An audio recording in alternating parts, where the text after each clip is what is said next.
Uh, Welcome, first of all. And it's really, really nice that we are able to interact. And it's absolutely awesome to see a 780 score. And quite a few we have seen in the past, but it's really great to see that you joined the course on 9th of June as per our records. And in the self-paced mode, you were able to score a 780 in 2 months and 1 week. So something like August 17th is when you wrote the exam. Right. So, how was it for you? Because this is the first time we are interacting. I had no clue about this. Obviously, a lot of people who take the self-paced course, I barely interact with them unless they want to. So, what was the experience of the course for you, and what worked for you overall? Please tell. Thank you so much, sir, first of all. And the course, I think the course in itself was really well designed. It was really very easy for me to follow. But I Mhm. think my GMAT journey, it was difficult for me because I had a 7 a.m. to 9 p.m. job Mhm. alongside which I was preparing. Mhm. So, 7 a.m. to 9 p.m. That is 14 hours. right, Monday to Saturday. And on Sundays, I was working half days. So you're working 6.5 days, and that to 14 hours a day.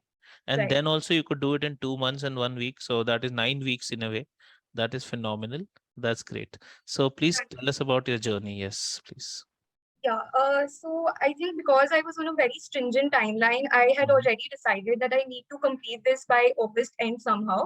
Mhm. So I scheduled myself that I need to finish all the learning videos in 1 month and Mhm. then 1 month for practice. So Right. now the entire trouble was I could not set out time specifically for pre-work or post-work because I didn't know how much time it would take. But Right. I knew I had to give it my all because I had seen your past students' testimonials and I had heard your advice that no matter how much time it takes, I need to follow it very sincerely. Otherwise, I won't be able to gain out of the video. Right. And I think that is exactly what I did. Even if I was off my target, Mm. for example, I had decided that I need to complete 3 or 4 videos by the end of this week. But because of the pre work or post work, it Mhm. was taking me a little extra time. I was willing to give that extra time. Mhm. And because I knew that I had to do it the right way. And I think Right. that is the biggest thing that helped me that I followed all the do's and don'ts that you had specified from the get go.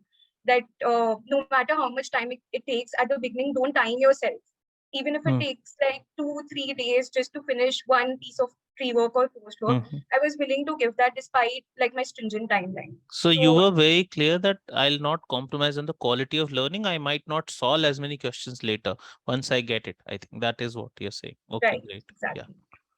And what were your challenging areas? Let's say, was it quantitative? Was it sentence correction, critical reasoning, reading comprehension? Or was it the overall pacing? I mean, there are challenges people face with stamina, concentration, and pacing also, and the exam execution. So I'll come to the exam part later. In terms of preparation, what were your challenge areas and how did you tackle and how did the course help you with each of these? Please tell. Yeah, so I think the biggest challenge area for me was quant. And my accuracy was really terrible when I started. I was getting all the questions wrong, even though I was giving in a lot of time. I was Mhm. pondering over the questions a lot, but I just wasn't getting it correct. Mhm. So the and also for sentence correction, Mhm. my accuracy was really poor when I started. Mhm. So the way that I handled it was exactly how you had mentioned in one of your videos. I think you said that when something is your weakness, you take it head on and you start solving it for 8 hours straight. You just go Right. on solving that and you go back to the basics. You look at the rules once again, not just keep on solving Mhm. blindly, but go back to the rules and learn from it.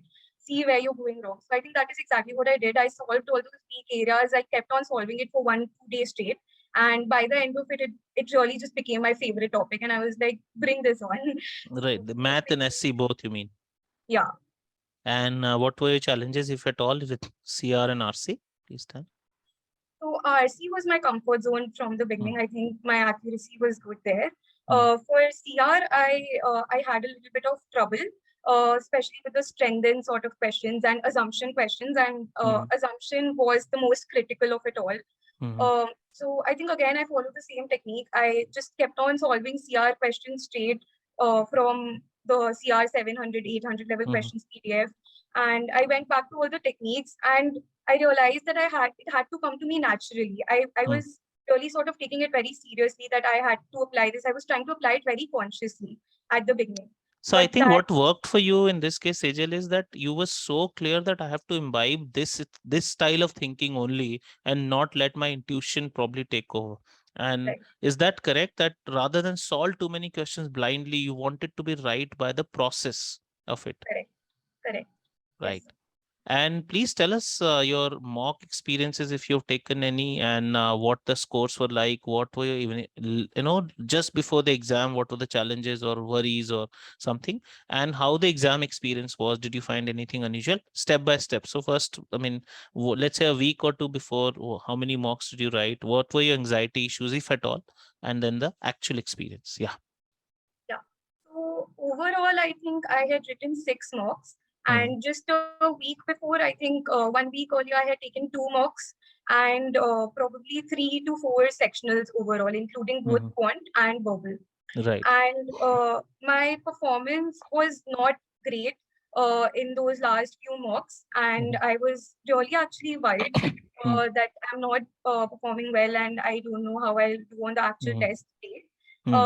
But I didn't sort of let that affect me or bring me down, because eventually I thought that if I make mistakes here, I won't repeat the same mistakes on the actual test date. And Right. that was the learning I took So away you from. did a very pattern based study that once I've done and understood something, that won't really affect me once. I mean, that is a great. And on the exam day, were there any unusual surprises? Even one you feel that no, this was unusual for you? Anything? Definitely not. It all just came very naturally to me and it went by so smoothly. And at one point during the quant section, I actually felt that why are they throwing such easy questions at me? Am I really performing that badly? Because it felt so easy to me because of my Right. preparation. And how was verbal? Because verbal 47, by the way, is phenomenal. We checked with GMAT. Okay, the official body, and out of the 36,000 people in India who take the GMAT officially every year, under 10, that is less than 10 people every year score a 47 or above. So that is like, and we had Harshit also who scored the same, and we had two more people. So quite a few from my institute scoring that number out of the 10. But I'm still asking, like, this is just phenomenal in any sense. So how did that happen? Was it very smooth for you? Did you get stuck on anything? Did any question trouble you? Please tell. Uh, so I think RC definitely, as I mentioned, it was my comfort zone from the beginning. So that wasn't really a challenge to me. But the only challenge was, I think, sentence correction and CR. But I had worked so hard on it because I knew that those were my weak areas. So I was specifically working very hard on that as my test date actually approached. And on the actual test day, I didn't face any trouble at all in any of those areas. Like all the SC questions and CR questions, it just came so naturally to me. And those were the Mhm. areas where I actually saved time. Right, So right. Also, a couple of things. When you, let's say, go for the exam, there can be some sort of anxiety or something. Was that at all the case? I mean, even before leading up to the exam, or was it like not at all there? Because it's very human for us to have that kind of jitters. So was it there in your case? yeah, definitely it was there in my case. So my exam was scheduled for 2 p.m. And when I woke up in the morning, I was very, very anxious and very stressed. But Hmm. I really sort of consciously got myself into that calm mindset. I knew that was very important. And I just decided that I will give in my best and I will fight till the very last question, no matter how I'm Hmm. performing throughout. But I just have to give in my best at that particular moment. Hmm. And at that particular moment, I decided that I will just focus on the question thrown at me at my screen, and I will just mute out Wow, all the that's other great. thoughts. That's great to hear because that's the attitude we generally instill. Maybe one of the teachers from my institute also said the same thing to you, something very similar that it's about one question at a time and that's it. Also, one important thing that maybe everyone would like to ask you as well, when you had a 14-hour working day, how much did you actually study and did you really study every single day? Like, what did you do? And like, how much time could you take out after a 14-hour working day? I'm sure everybody has that question. So please tell. Yeah. So when I took the course, I was very clearly told that I need to put in at least 2.5 to 3 hours every day. And I had seen a past student's testimonial. He said that just giving 7 to 8 hours on the weekend when you're free and not doing anything the entire week, that is not going to help. You need to be very consistent in your preparation. So I was Hmm. mentally prepared for that when I actually took up the course. So I started my day at 5 a.m. and from Hmm. 5 a.m. to say 6:30 or 7, those Hmm. 2 hours I was studying for my GMAT. Hmm. And after that, I began work. Then once I ended my day at 9 p.m., then again I took a 1 hour break. And from 10 p.m. to 12 a.m. again, I used to study. And Wow. obviously, it was really challenging. And there were a few days where I couldn't hit the mark. I really wasn't in a state to study after working for so long. So, but I sort of made up for it on the other days. I overcompensated, say, on Sundays or something. But I was consistent throughout. I mean, even for like 1 or 2 days, if I was missing, I made sure to make up for it the next. I mean, this is unbelievable because it doesn't happen usually in the amount of time that you've taken, only that much time. And right from the beginning, let's say this was a very clear focus because you were wanting probably ISB, YLP, or some other deadlines to meet. So Right. now you are applying only to those, or are you really thinking better? Because did you even, when you started, did you even think a 780 or a 760 or 770? I mean, or was it like just something that happened along the way when you started preparing? So when I started, I think I had that 760 target in my head just because of your course. I mean, I knew that probably something like a 700 plus would be enough for the school that I was aiming at. But because you had said it consistently that no, 760 is the target and you have to Mm. aim for that. So that is what I got into my head. And that was Mhm. the only thing that I was aiming throughout my preparation. I wasn't happy with anything below that. Did you So refer to any other content at all, Sejal? Anything at all? Like even one nothing at word? all. No, nothing. Nothing at all. Right. And I mean, you didn't have the time to study what we gave you, in fact. So that wouldn't Correct. have happened. Correct. Any advice you would have for people who are preparing right now that, now that being on the other side, suddenly everything falls in place and you can say that, oh, these are the 4, 5 things you should do or shouldn't do. What would you say? Please tell.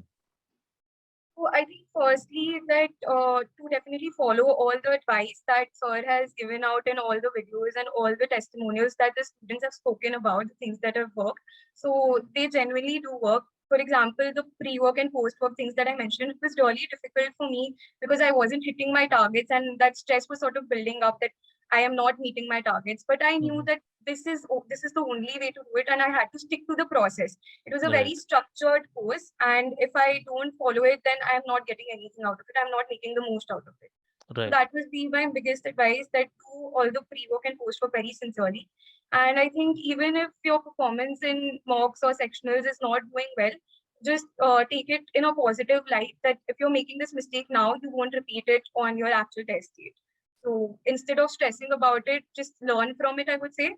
And another thing is, don't ignore your weaknesses. This is something I used to do initially, but don't ignore your weaknesses. Take it head on, work on it for 8 hours, 16 hours straight, and you will overcome it. And as I said, that on the test day, just mute out all other thoughts. And it's just about the question on your screen, and just decide that you are going to give in your best and fight till the last question. Thanks a lot, Sejal, for your time, and it was absolutely wonderful interacting with you. Being the first time, and I mean, a student who's just written a few doubt mails and few strategy mails. I saw like 6 emails all in all we had from you during this time. So, and that means the course worked for you most of the times, at least in terms of the concept and in terms of the mm, questions and their explanations. You probably had more on strategy and planning and those kinds of standard things. All right. Thanks a lot for your time and all the very best for ISB applications and probably future applications as well later. Bye bye. Thank you so much. Thank you. It was great Right. being here. Right. Bye bye.